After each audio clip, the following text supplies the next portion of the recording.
Hi everyone, Shade here with my new party. I beat the game with my old party and I decided to try something new towards the end of the game, which is probably going to happen with this party too. We just got super powerful and everything kind of felt really, really easy, but that's the nature of D&D. It becomes harder to sustain a party as they get higher level. But I decided to go for a ranger rogue two-weapon fighter, but unlike everybody else using hand crossbows, I wanted to try straight up melee weapons with falling back on like a bow, but not doing hand crossbows because that was kind of broken too. With sharpshooter, all the flat damage and everything just kind of makes it ridiculous.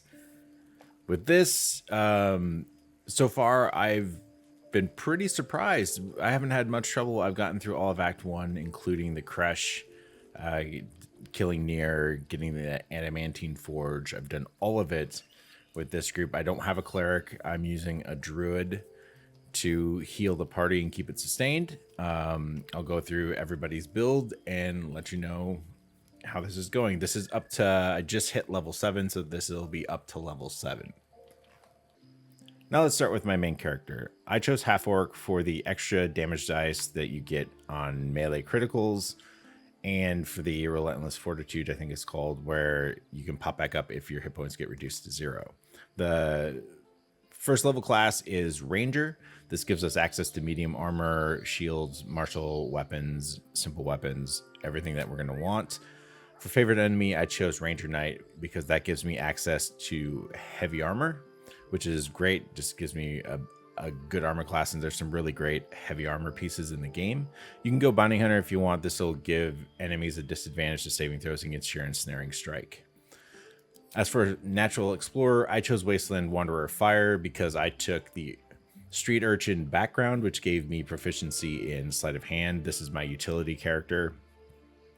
You can choose Urban Tracker, which gives you proficiency in Sleight of Hand, but I chose it in my background, so you can choose those. The Wasteland Wanderers are actually really good because they give you resistance to whatever damage type they call out, and that's half damage. So you can choose what you want here, but Urban Tracker or one of the Wasteland Wanderers are my choice.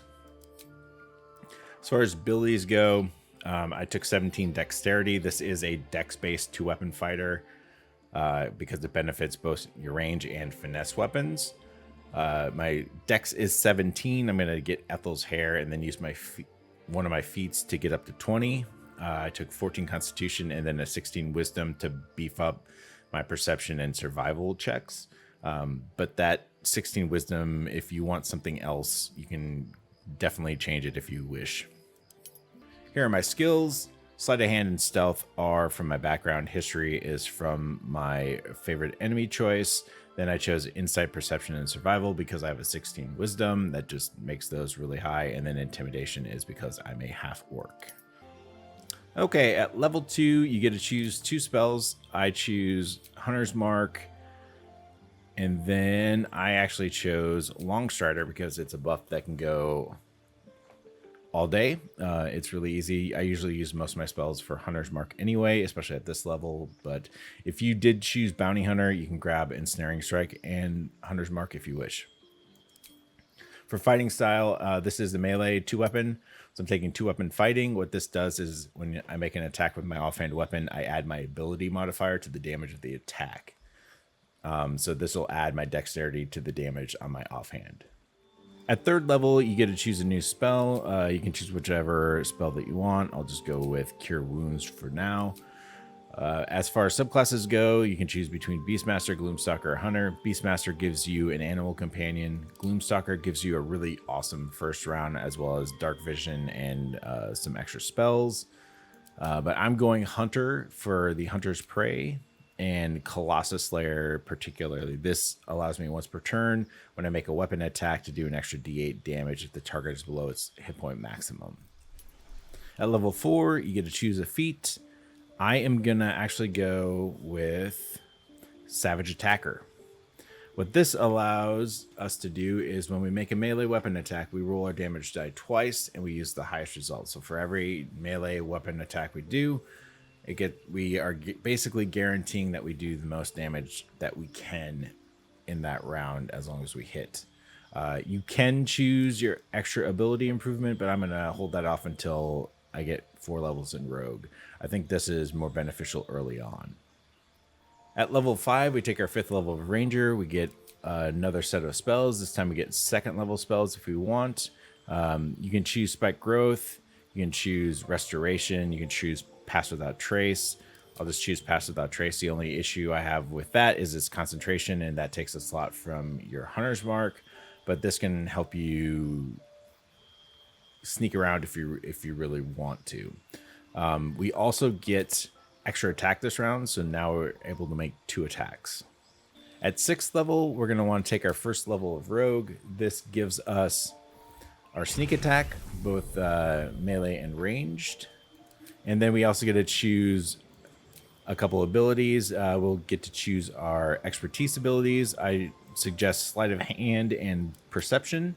And then you can choose another regular ability as well. It can be whatever you want. I'll just go with acrobatics because I don't really have anybody covering that. And then at level 7, we take our 2nd level of Rogue. This unlocks Cunning Actions, where we can use our bonus action to hide, dash, or disengage. This will get better once we take Thief at level 8. But for now, we'll get those in case we need them to navigate around the battlefield a little bit. As far as early game items that you're going to want to use, because I have the Ranger Knight, I took Adamantine Splint Armor. It's the heavy armor that you get from the Adamantine Forge. This just, attackers can't land critical hits on me. Damage is reduced because I am a frontliner, so I'll be taking a lot. And then I can even send them reeling. I do get disadvantage on stealth checks, but I think all the benefits outweigh everything else. I'm wearing the Shadow of Menzoberranzan, which you get in the Myconid colony. This gives me a Invis once a short rest, I believe, which I can use then to kind of go around and open up with another sneak attack. I'm using Gloves of Power mainly for the sleight of hand, but it also allows me on a melee hit to inflict an enemy with Bane, which helps. I have Disintegrating Nightwalkers. This gives me Misty Step, and I can't be in webbed, entangled, or ensnared, and I don't slip on grease or ice, which is great for maneuvering, especially on a melee character. I'm wearing the Smuggler's Ring for the Sleight of Hand boost, and then I have a Caustic Band for the 2 acid damage on weapon attacks. This adds up a lot. It's actually a great source of damage, and that's the one thing that you want to do as the melee attacker is you want to find a lot of these kinds of sources of damage. So like the 2 acid damage, there's also I have the Jolt Shooter. On here, I get lightning charges, and that adds lightning damage to my attacks. And then once I get 5 lightning charges, I do an extra D8 of lightning damage. So all these little bits of damage add up, and it really hits pretty hard. I'm surprised at how much I can do with this character. And then for my melee weapons, I have the Knife of the Undermountain King, which I bought in the Kresh. This allows me to crit hit on a 19 or 20, and when I roll 2 damage or less, I reroll the dice and take the highest result. So it just kind of adds into everything to trying to do the most damage possible. My offhand is the Short Sword of First Blood, so sometimes I'll hit with this because I do an extra D8 of piercing damage if the enemy is at full hit points, which is basically I'll hit them with that, and then I hit them with my main hand, and I get the Colossus Slayer on the main hand attack. So I'm basically doing 2d8 extra damage around. I do want to say that some instances, because I'm a half orc, if I crit and I get Colossus Slayer rules an extra die too. It's pretty interesting. You can do a lot of damage. Now on to Shadowheart. Shadowheart is my Green Witch build, which you can find in my channel. It's a druid wizard, and I wanted just to see how it works.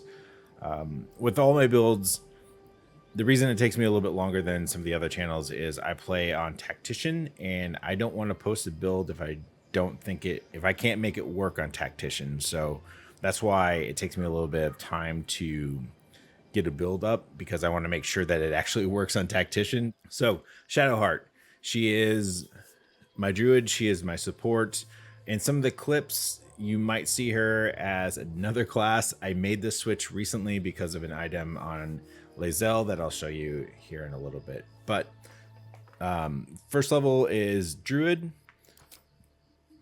You can choose whatever cantrips you want. Shillelagh is a pretty strong cantrip. It adds your spellcasting ability, which is Wisdom, to my attack rolls.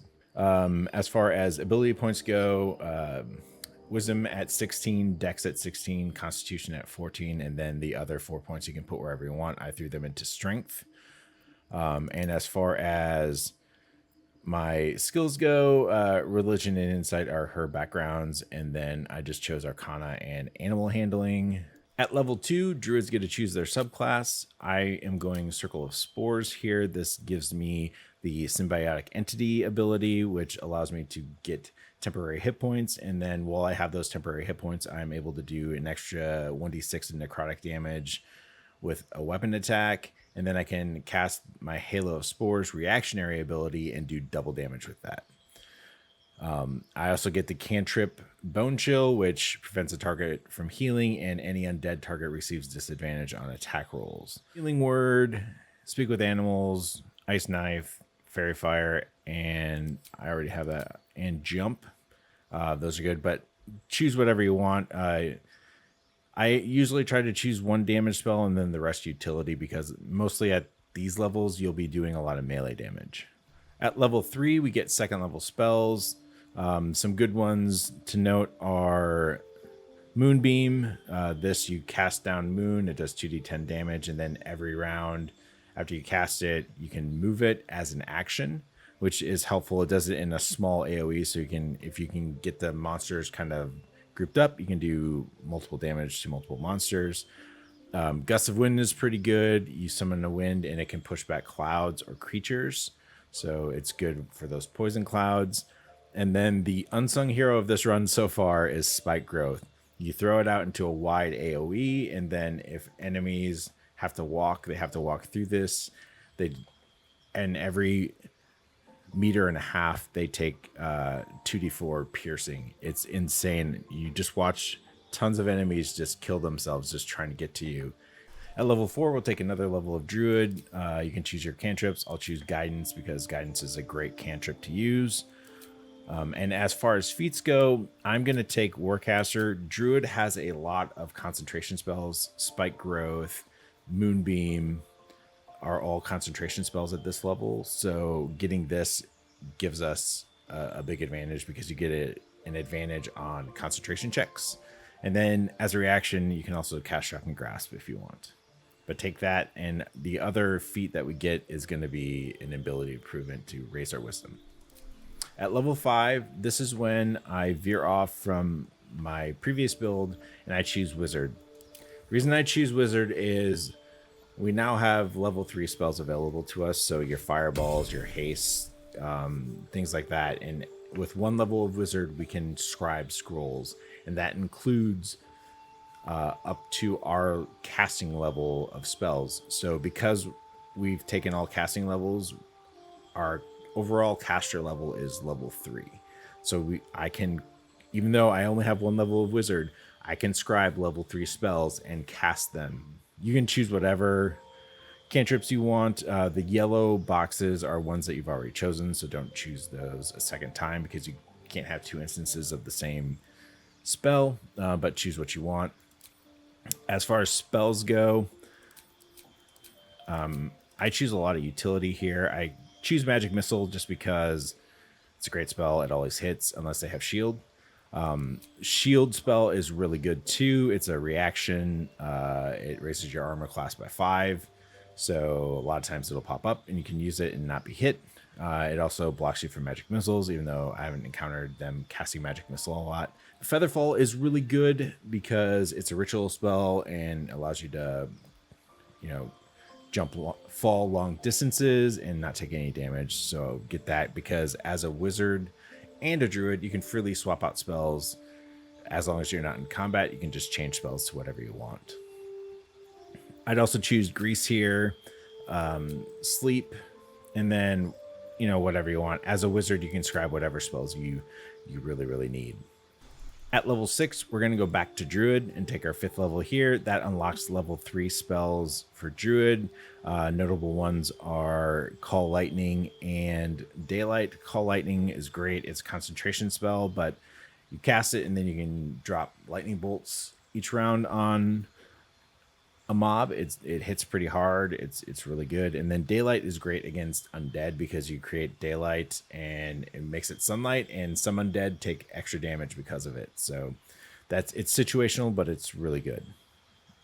We also get Animate Dead and Gaseous Form because we're Circle Spore Druids. And these spells, by the way, are always memorized, so you'll always be able to cast them. You don't have to choose them from the list. And then at level 7, we take our 6th level of Druid. This gives us another spell, but most importantly, gives us Fungal Infestation. We can create zombies now out of corpses. It just has to be a beast or a humanoid corpse, and we can have 4 of them every day. So you raise up your zombie, and then you can raise up 4 until your next long rest. They have decent hit points. They hit pretty hard. And then they all have Undead Fortitude, which when they are dropped to 0 hit points, they pop back up with 1. They're really good fodder. Gives just extra targets on the battlefield. As far as items go, I have the Warped Headband of Intellect on her. This sets her intelligence to 17, which allows her to cast more wizard spells. Her intelligence was only 8, but because I have this, which is on the ogres in the Blighted Village, this allows me to memorize 4 wizard spells, so I can have haste and fireball and shield and whatever other spells I want. This is the other thing I made in the Adamantine Forge. This is the medium armor. It does the same thing as the heavy armor. By attackers can't land critical hits, it reduces damage by a little bit less, but it works. It's great. It's great AC. I'm wearing gloves of archery right now because I haven't found anything else to replace it, but I'm going to be working on that at some point. Boots of Striding. When I cast a spell that requires concentration, I gain momentum for 1 turn. I'm always casting spells that have concentration on her, so getting momentum for a turn gives us some extra movement, which is good. And while you're concentrating, I can't be knocked prone or moved against my will. It's really good for casters just like this. I bought the Amulet of Restoration. This just gives me 2 free casted healing spells that I can cast on my bonus. The Mass Healing Word actually has a huge radius, so I cast it quite often, actually.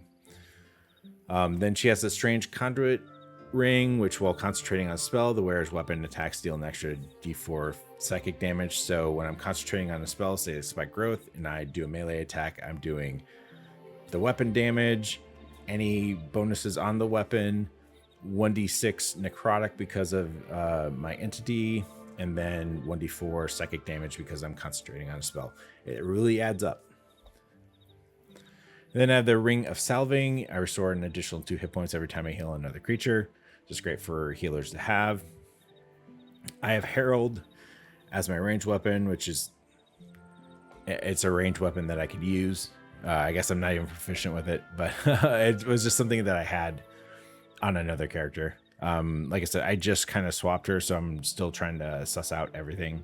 And then as melee weapons, I have Cacophony, which adds thunder damage to my melee hits. And then I have the Woodwode Shield, which it's mainly for the armor class, but the Ensnaring Strike helps sometimes too. I actually made her my blaster. She's a pure sorcerer. I'm debating going like the Storm Sorcerer Tempest Cleric, but for right now, I just wanted a blaster that can just throw out tons of AoE and even haste multiple people. So Draconic Sorcerer fits the bill. As far as cantrips go, choose what you want. She is a red dragon, so she'll be more fire-based, but you can really choose what you want. Friends is a good one to choose if you want to make this your face character, but really choose any that you want. As far as spells go, I would select Chromatic Orb and Magic Missile. Chromatic Orb is great until you get Fireball, then you can replace it with something else. And Magic Missile is just always good as a cleanup spell. It always hits. It's just really good. There's also a necklace that I have that adds an extra bolt to that. Like I said, I chose Draconic Bloodline for the extra AC, so my AC is 13. And then you also get extra hit points for choosing this subclass. And then my Dragon Ancestor is red, so I get Burning Hands as a spell. And then later on, I'll be doing more damage to fire-based spells. This is just a, hey, I look cool option. As far as ability points go, I chose 16 Charisma, 16 Dex, 14 Constitution, and then I evened out my Intelligence and Wisdom. And then you can really choose whatever you want. She is a barbarian, so her background stuff doesn't really fit that well. But, you know, I wanted to play something different, and I liked the group of people that I had, so I'm kind of sticking with them. Level 2, we get another spell. Because we're a sorcerer, we get to choose whatever spells we want. I choose shield here just because, like I said, with Shadowheart, this is just a great defensive option. It's a great use of your reaction if you need to. It really helps, especially when things are barely going to hit you. You can turn a hit into a miss quite easily. We also get to choose meta magic, and distant spell and twin spell are the two meta magics that we want. Twin will allow me to cast some single target spells at two different things, and distant spell just increases the range by 50%. At level 3, we get another spell. This time we can choose from second level spells.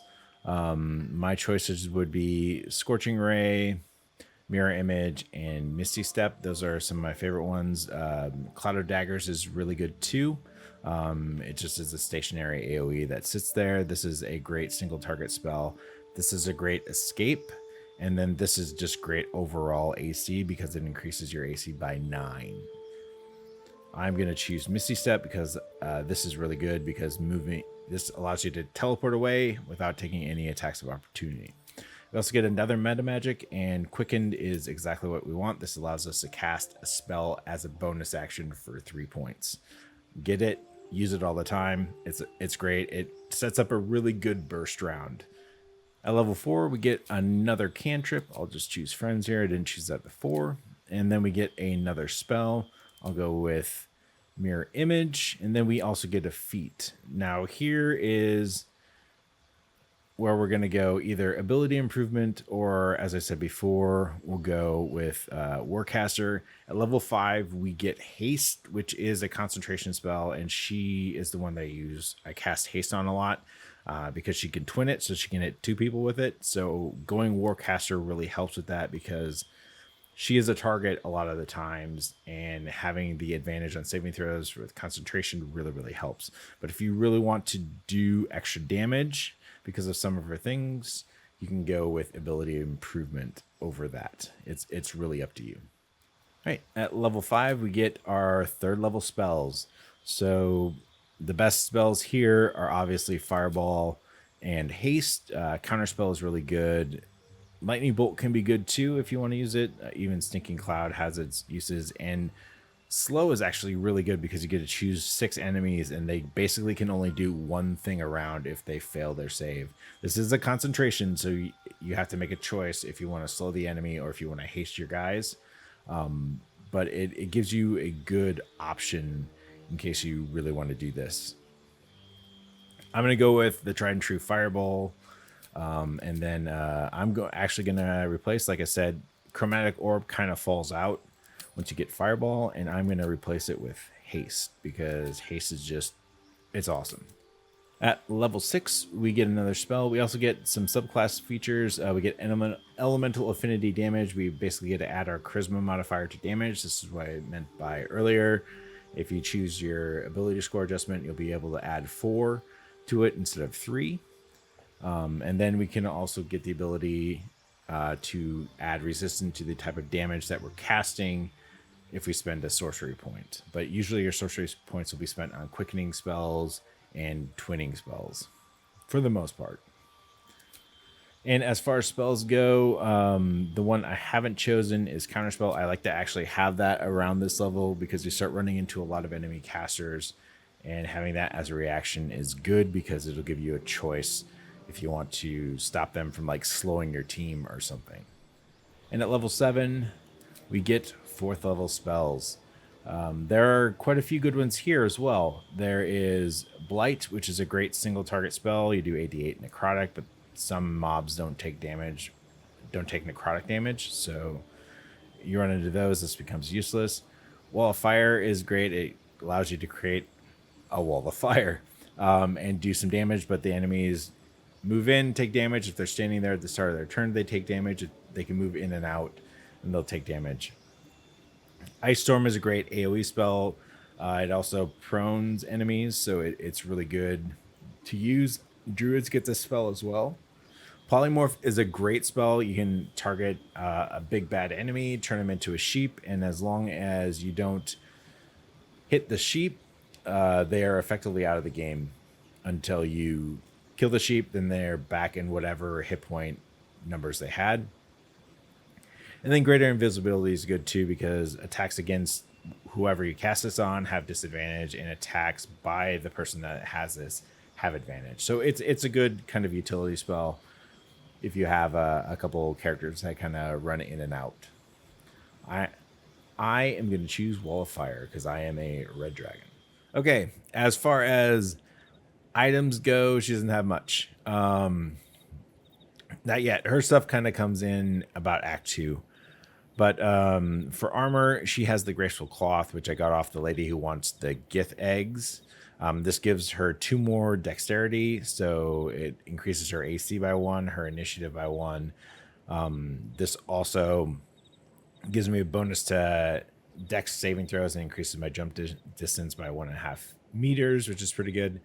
I'm wearing Braces of Defense, which give me 2 to AC. I don't really have any hand things that I found yet, so once I find some better gloves, these might be replaced. I'm wearing Spider Step boots. I'm immune to being webbed. This is just something that she's wearing, as you can tell. I haven't outfitted her yet. I do have the Psychic Spark, though. This allows me to shoot an extra magic missile whenever I cast it. So you can cast 4 with a level 1 spell. It's really good. This is just something I put on her because I didn't have anybody else who had a ring slot open, and I wanted to do the Arcane Tower. And then she has the Staff of Crones from Ethel. This allows me to cast Ray of Sickness once per short rest. And finally, we have Lae'zel. Lae'zel is going to be a Warlock Paladin, 5 levels of Warlock and 7 levels of Paladin for the aura. We'll start off with getting the 5 levels of Warlock first. For cantrips, we're going to want to take Eldritch Blast and Friends. She's the face of the party because she's a Githyanki, so I can automatically choose proficiency in all charisma skills, so it just naturally makes her really good at talking. Subclass I choose is the Fiend, as most people do, just for the extra temporary hit points, but you can choose whichever one you want. For spells, I choose Hex, and then I also choose Arms of Hadar. You can choose whatever you want. The temporary hit points from Armor of Agathis don't stack with the Fiend, though, just FYI. But Hex is always good, especially early levels. And then for ability scores, I go 16 Charisma, 16 Dex, 14 Constitution, and then you can choose whatever. I just did an even split for Intelligence and Wisdom. And my skill proficiencies, because she is Lae'zel and a soldier, she gets Athletics and Intimidation. Then I chose Arcana and History because she's a Eldritchy person. At level 2, we take our 2nd level of Warlock. We get our choice of spells. I choose Hellish Rebuke. It's a great reactionary if something hits you, and it gets really powerful later on in levels. And then we get our 2 Eldritch Invocations. For her, because she's a Gith, she does not have Dark Vision, so I do choose Devil Sight at level 2. This gives her Dark Vision and the ability to see into and out of magical darkness, but I also choose Agonizing Blast. This is a definite for any Warlock. This adds your charisma bonus to your Eldritch Blast damage. It's really good. At level 3, we take our 3rd level Warlock. This unlocks another spell, level 2 spells. I choose Misty Step, but you can also choose Scorching Ray, Hold Person, Mirror Image, even Cloud of Daggers. I just like the extra escape option. We also get to choose our pact. I chose Pact of the Blade. This allows us to set any weapon as a pact weapon. which basically makes us proficient with us. And later on, it also adds our charisma bonuses to attack and damage, I believe. Level 4, we take our 4th level of Warlock. We get to choose a new cantrip. Choose whichever one you want. I'll just choose Bone Chill. And then we also get to choose another spell. I'm going to go with Scorching Ray. I want that extra single target damage. And then we get to choose a feat here. I'm going to go with Ability Improvement Charisma. I want to try to boost Charisma as much as possible because of the Pact Weapon. At 5th level, we take our last level of Warlock. We get access to 3rd level spells. I'm going to go with Hunger of Hadar. You can choose whatever you want. There's also Counterspell, Fireball. Those are really good as well. And then for Eldritch Invocations, I choose Repelling Blast. And then you have the opportunity to replace the spell. So I'm actually going to replace Scorching Ray. I'm going to replace Arms of Hadar with Fireball. So it just gives me another way to do some AoE damage if I want to. But you can change this to whatever you want. Counterspell would actually be really good as well.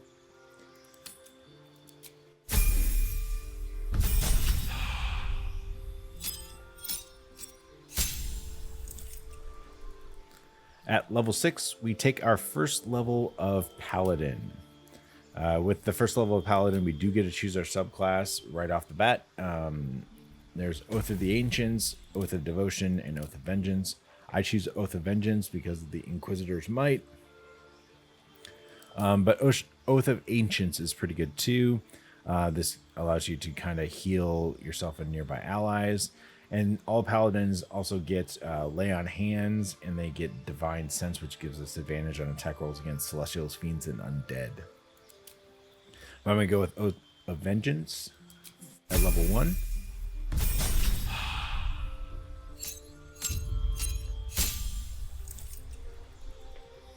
Second level, we're going to take another level of Paladin. This unlocks our Smiting, which will be able to spend spell slots to do extra radiant damage. It gets pretty nuts. And we also get to choose a fighting style. The two I would choose between are defense and great weapon fighting. Great weapon fighting, if you roll 1 or 2 damage die on an attack, it gets re-rolled again. So that's really good. It just allows us to do a little bit more damage, gives us the opportunity. Defense adds 1 AC to our overall armor class. So choose whichever you want. And this, you can kind of just prepare your spells like a cleric. So choose what you want. Good ones to have are like Thunderous Smite, even maybe Searing Smite, but Thunderous Smite is really, really good. Now onto equipment for Lae'zel. Because we took Paladin later and not at level 1, she does not have access to heavy armor. She only has access to medium armor, but that is a moot point because we'll be using Helldusk armor, which adds heavy armor proficiency as one of its benefits. On my head, I'm wearing a diadem of Arcane Synergy. Whenever I inflict a condition like Hunger of Hadar, I gain Arcane Synergy, which allows me to do extra damage based on the enemy's spellcasting ability. I'm wearing Luminous Armor, which whenever I deal radiant damage, which I do all the time, especially now that I have Smite, I cause a radiant shockwave. I'm wearing Gloves of Missile Snaring. She has a 16 dex, mainly because I wanted to have high initiative, but this also helps. I roll a d10 and add my dexterity modifier, and I can intercept missiles and take no damage from them once a turn. I have Boots of Speed just for extra movement. I'm wearing the Guidance Pendant just so I have a second set of guidance. I have the Ring of Poison Resistance, so I have resistance to poison. And then I also have Crusher's Ring to give me just a little bit of extra movement speed. And then this is the weapon that I chose to change classes for. So she was originally the Green Witch, but now she is this because of this weapon, the Soulbreaker Great Sword. It is when it's wielded by a Gith, it does 1d4 extra psychic damage, and most things are not resistant to psychic. So This will do just its regular damage. Plus, I also get +2 to initiative roll, so this sword is really good, especially in the hands of a Githyanki. And that's it. That's the party so far. I've gotten through all of Act 1. I'm about to move on to Moonrise Towers in Act 2. This group has been really good. It's cleaned out a lot of things that I didn't think it could, especially on first try. I am playing Tactician, just to show you guys I play Tactician all the time, which, like I said earlier, that's why these builds sometimes take a long time, because I want to make sure that they actually work in Tactician, and then I can actually go, hey, do this way. It works. It's great. Use it. So it does take me a little bit longer. But thanks for watching. I do have a Twitch stream, twitch.tv/shade. Go follow me, watch me. I do stream most nights.